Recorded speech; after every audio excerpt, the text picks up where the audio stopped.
All right, I'm gonna phone a friend. I want to call Rio Lifeline. Rio, are you there? Operator, can you hear me? I thought I asked you. Okay, never mind. Okay, for $1 million, where do you shoot those weird eye enemies in Lifeline? Is it in the head, the mouth, the eye, or the right stomach? Stomach! Now! Wait, just one though. Sexy pose, it says. That's not even an option. Rio, are you okay? I'm gonna die if you don't think it's something quick. Can I call someone else?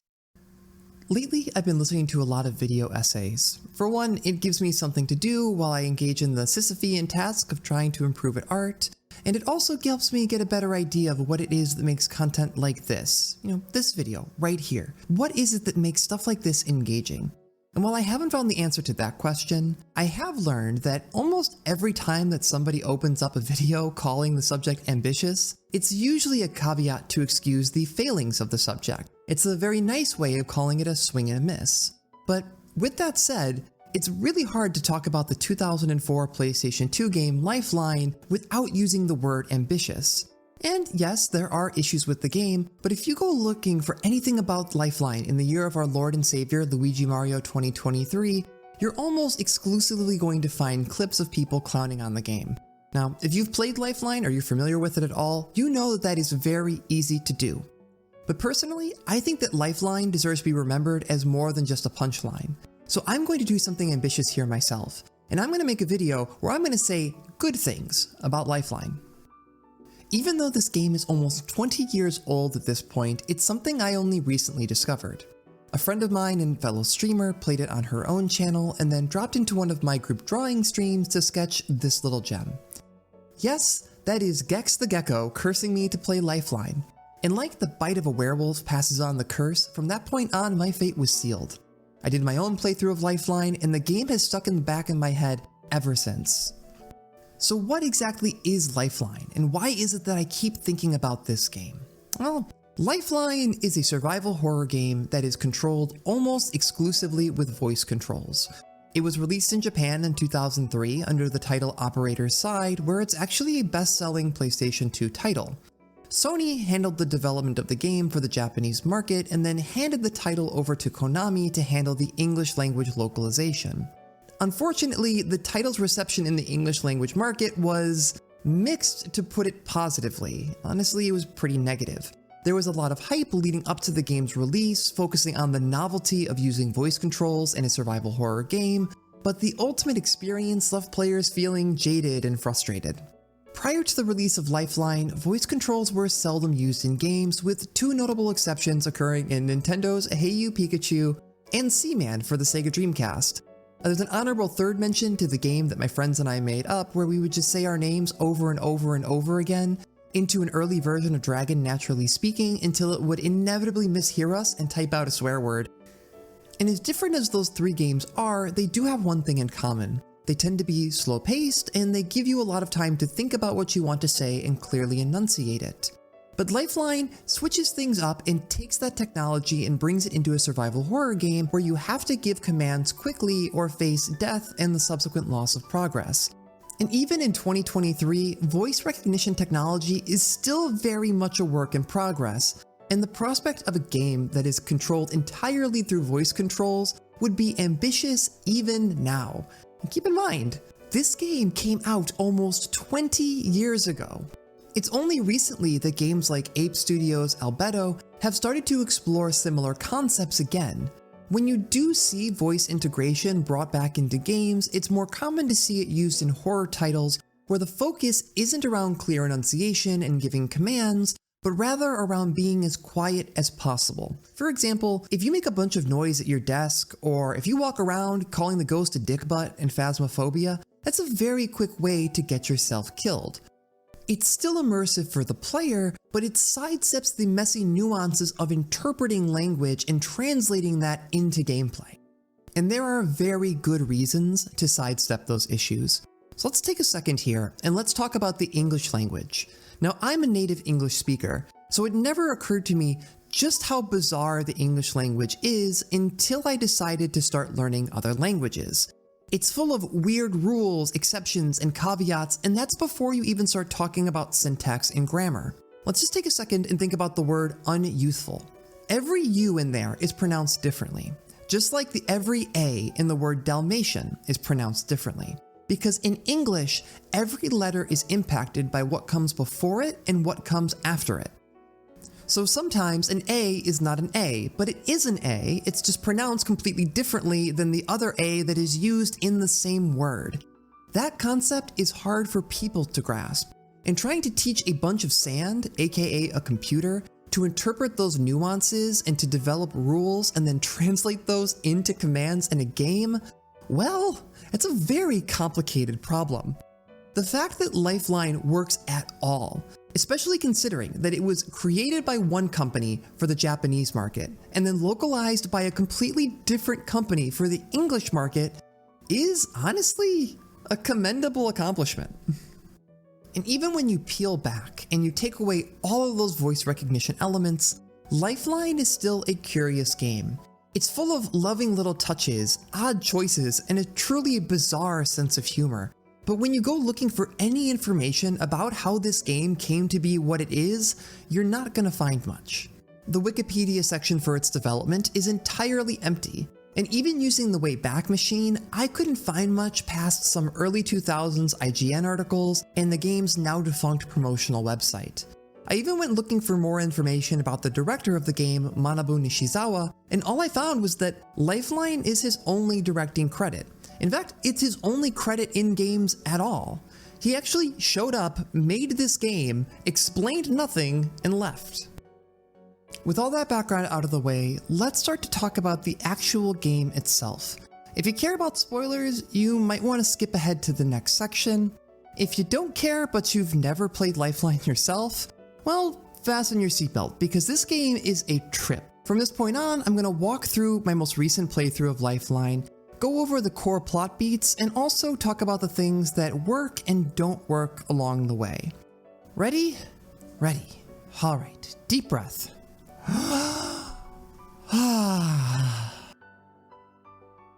Lifeline opens with your character, the titular operator, in operator's side, waking up in a locked room on a space station.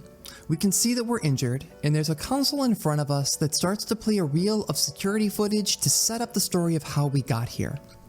Our character and his partner Naomi, now remember her name because it's going to be very important in a couple of minutes. The two of you are guests at the opening event of this luxury space station hotel. It is the first party in space, which of course means that it's attacked by monsters. In the ensuing scuffle, you're separated from Naomi and you black out, but you're not sure how you actually got into this room. But before you can wait too long, you get a call on the console from a waitress at the party who was herself locked in a holding cell by a security guard during the attack. And from your console, you can unlock the door, releasing Rio on the world, just like David Ellington in the classic Twilight Zone episode The Howling Man, when he released the devil from that locked closet. With her newfound freedom, Rio hustles over, grabs a hidden pistol, and is attacked by a giant worm enemy in the first combat section of the game. Combat in Lifeline is handled by calling out the names of locations on an enemy. You can queue up 3 commands at a time, and then Rio will do them in order when you let go of the microphone button. Every enemy in the game has some kind of weakness that you can exploit for a quick kill. In this case, if you tell Rio to shoot out the left eye, right eye, and middle eye on the worm, it will expose a hidden red eye. If you shoot that, combat's over, congratulations, you did it. After dispatching the worm, you go through a short dialogue section to get to know each other. Rio recognizes you as one of the guests at the party, and she asks if you remember the name of the woman that you were with. Now, if you're like me and you zoned out or you forgot, well, congratulations, you have soft-locked the game. Rio simply will not drop the issue, and you can't even proceed with the game until you remember that her name is Naomi. Welcome to Lifeline, enjoy your stay. And this is what makes Lifeline such a unique game. You are both the player and a character in the story. Your voice is diegetic, Rio can hear you. You aren't just a disembodied voice or scrolling through a menu to give her commands. You're engaging in a conversation with her in order to solve puzzles and move through the game. And when this works, it works really well. And when it doesn't, well, it can leave you feeling a little bit like an actor that showed up to rehearsal but was never given a script.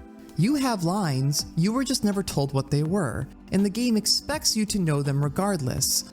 And if you're not sure what the game is expecting of you, you might either have to look it up, trial and error your way out of the situation, or just put the game down and do something else with your time.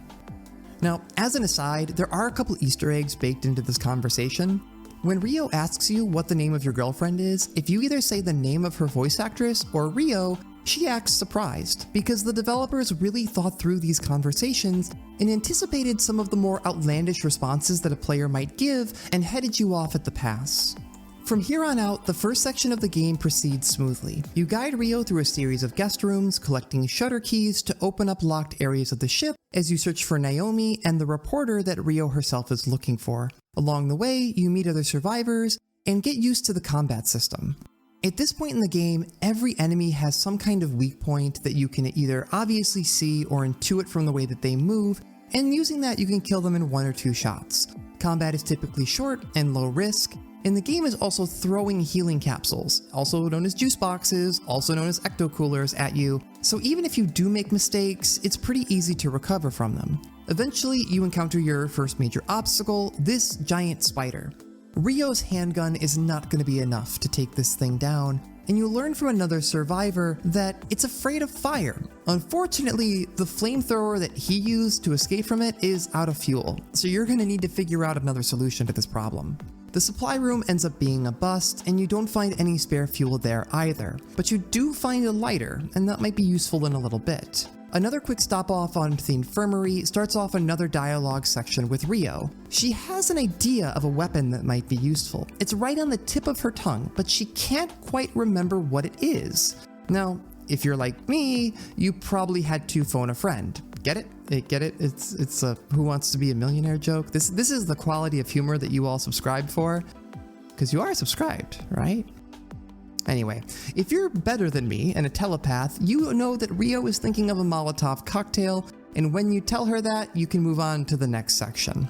Outside of this section in the infirmary, I think the opening of Lifeline is actually the strongest part of the game. Combat is brief, and it rewards you for observing your enemies to figure out their weaknesses. Because of that, running into combat encounters while you're exploring isn't the end of the world. It's actually fun. You're typically encountering either new configurations of enemies or new enemy types. So every encounter ends up feeling a little bit more like a puzzle than anything else. The game also makes good use of the voice mechanics, like in this section where you have to find the password for the honeymoon suite and then read it in unison with Rio in order to get into the room. You as the player feel like you're working together with her and not just giving her orders. It's a really cool vibe, it's worked in really well, and it really sells me as a player on the idea that voice controls are something that are really integral to the experience of this game and not something that was just tacked on later in development. With the Molotov cocktail in hand, and you go to confront the spider again. You need to tell Rio when to throw it, and if you time it correctly, you get this cool action scene.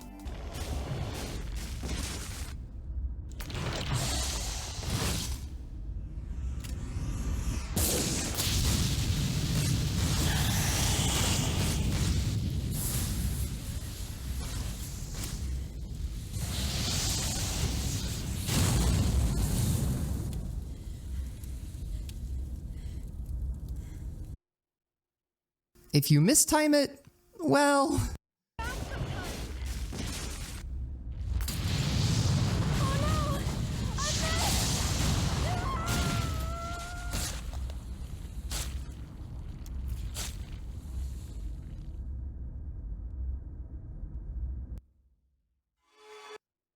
Yeah, don't be like me.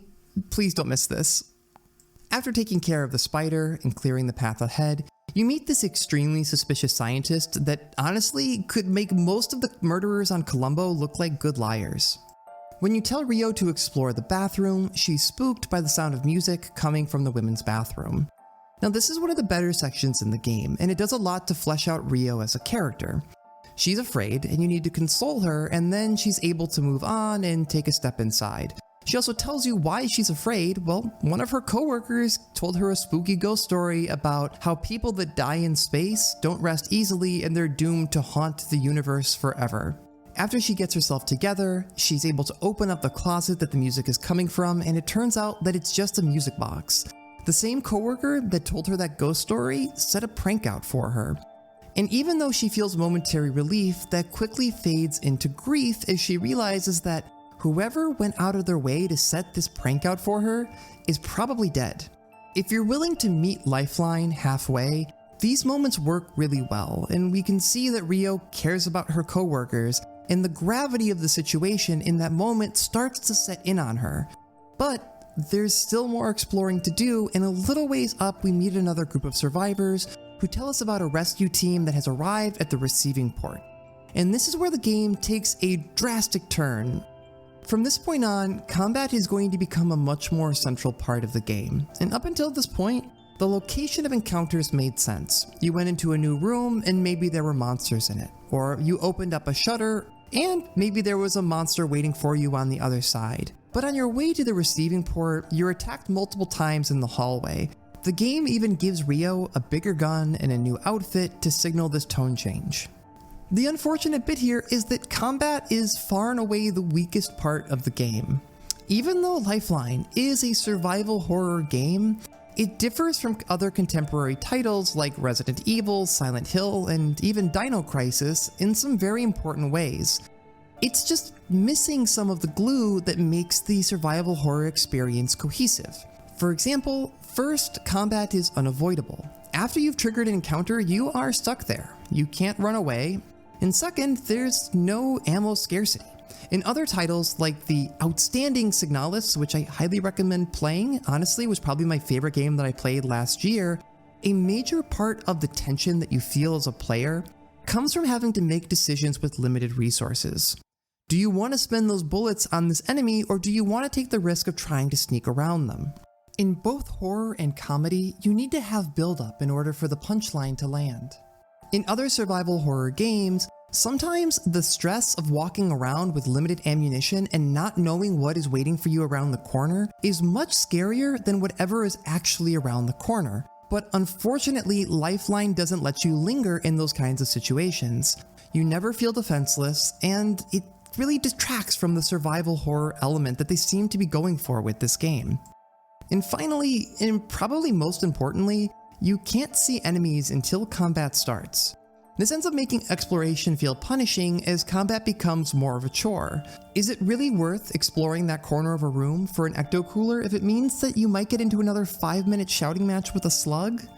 Probably not, but you have no way of making those kinds of informed choices because you have no idea what's really going on in the environment. Back to the story, Naomi isn't at the receiving port, so Rio sneaks off to go look for her.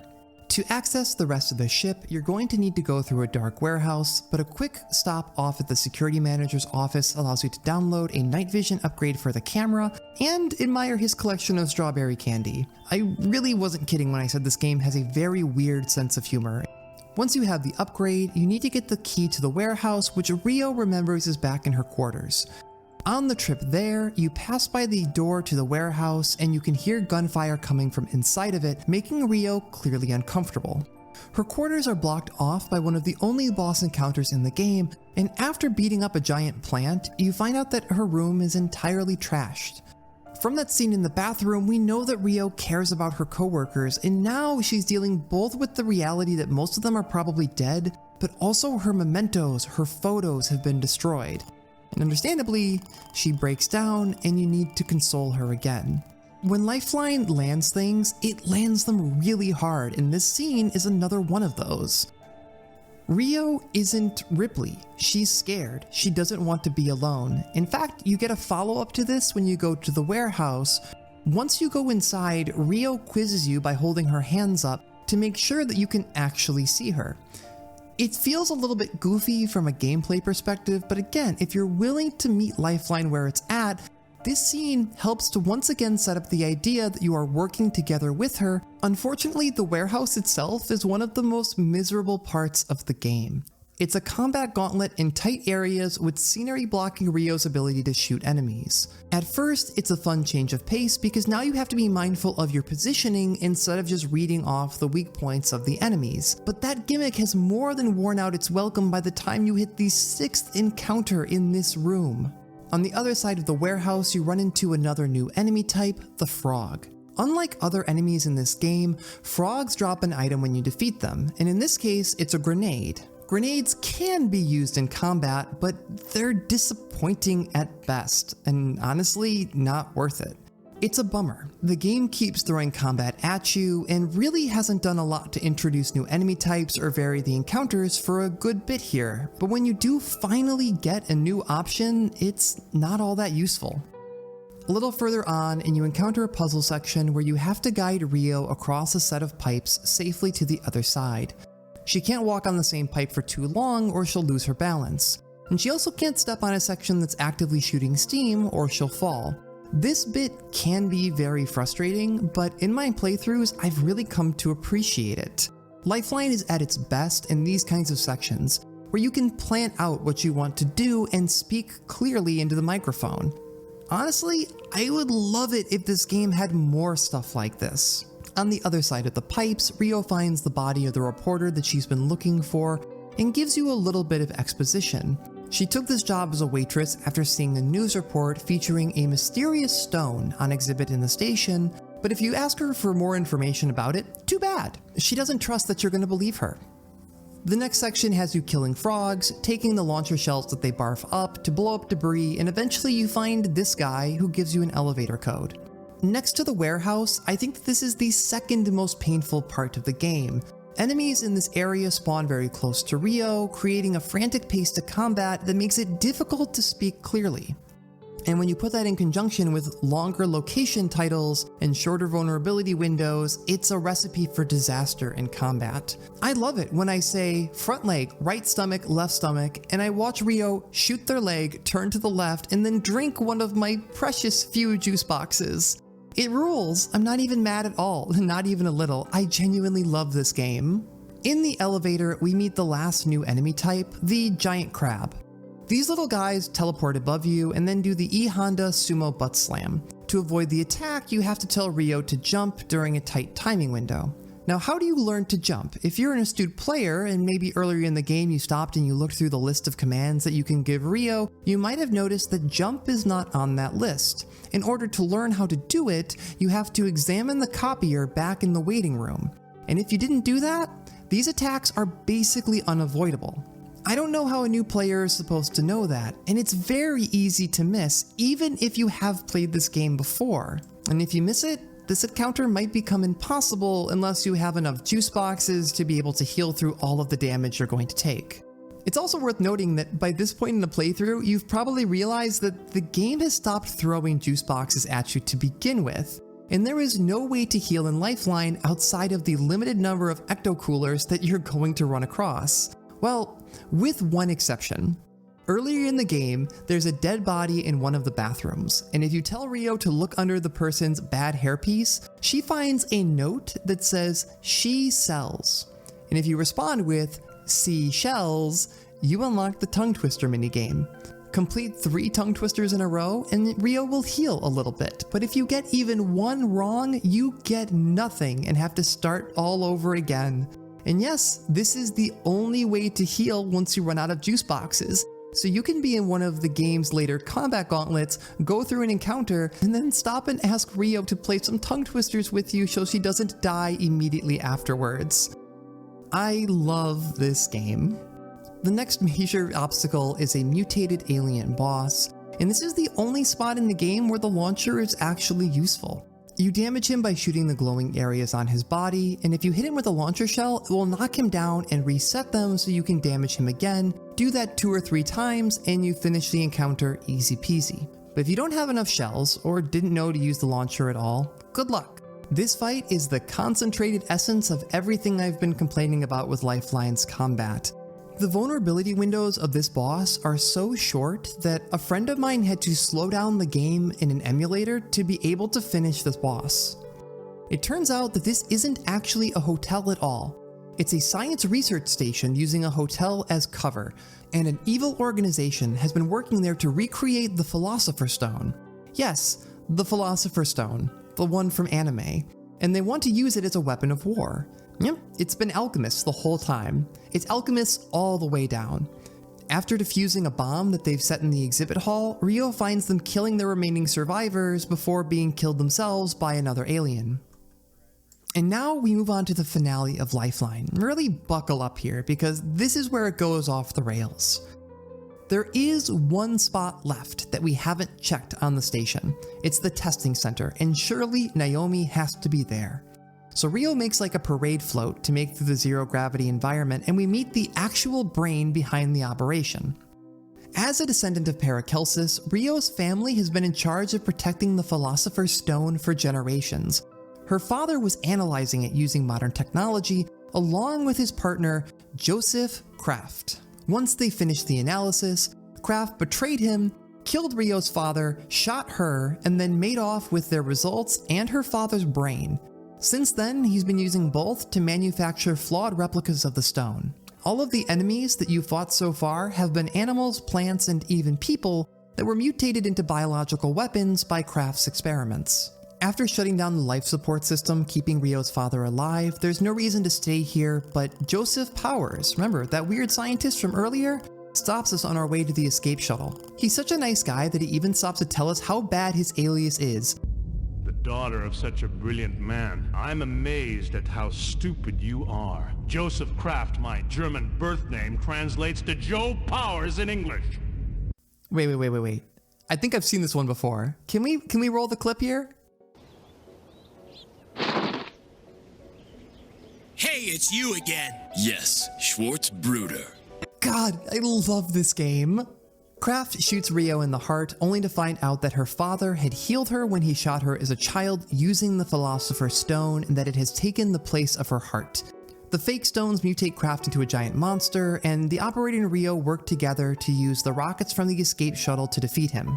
Honestly, this section works pretty good too. You control one of the rockets with your D-pad, and you give Rio directions with the other one. You're going to try to blow up these gates and then concentrate in the center to damage him. Again, this kind of combat works really well. It's varied, it's unlike anything else in the game, it takes advantage of the voice controls, and it really capitalizes on that teamwork element that I've been talking about throughout this video. Once he's done, the operator and Rio meet for the first time and take off away from the station as the false Philosopher's Stones rain down to Earth behind them, and that is bad, right? Well, yeah, surely that's gonna get addressed in Lifeline too, right? You know, when you lay it all out like that, the plot of Lifeline isn't actually that bad. It's campy, but it's also an early 2000s survival horror game. Of course it's gonna be campy. But the story isn't really what this video is about. Does Lifeline deserve the reputation that it has? I don't think so. I've played through this game 3 times now, between a casual playthrough, learning the speedrun for charity, and now getting the footage for this video.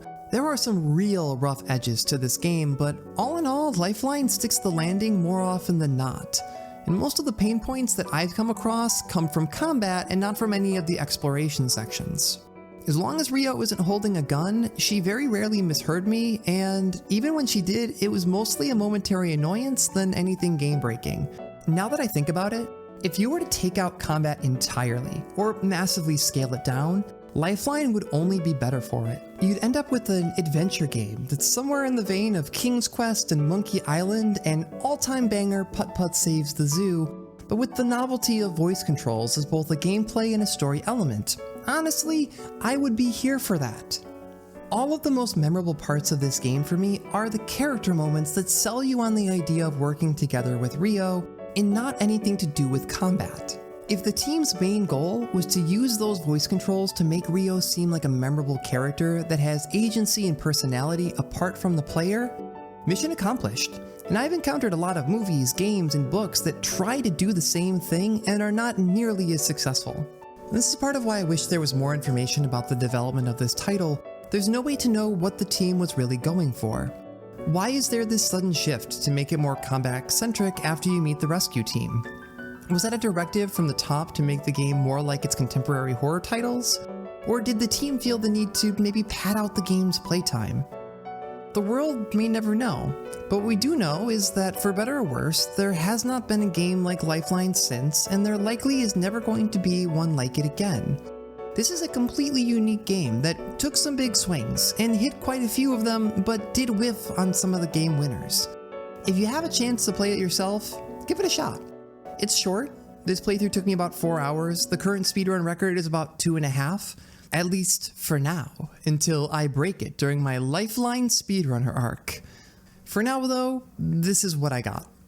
One of my commitments is to try to make a similar essay at least once a month throughout 2023, maybe even a little bit more often if inspiration strikes, but until then, I'll see you later, and remember to be nice to yourself. Operator, can you name some weapons that you know? Kindness. Handguns and stuff. Huh.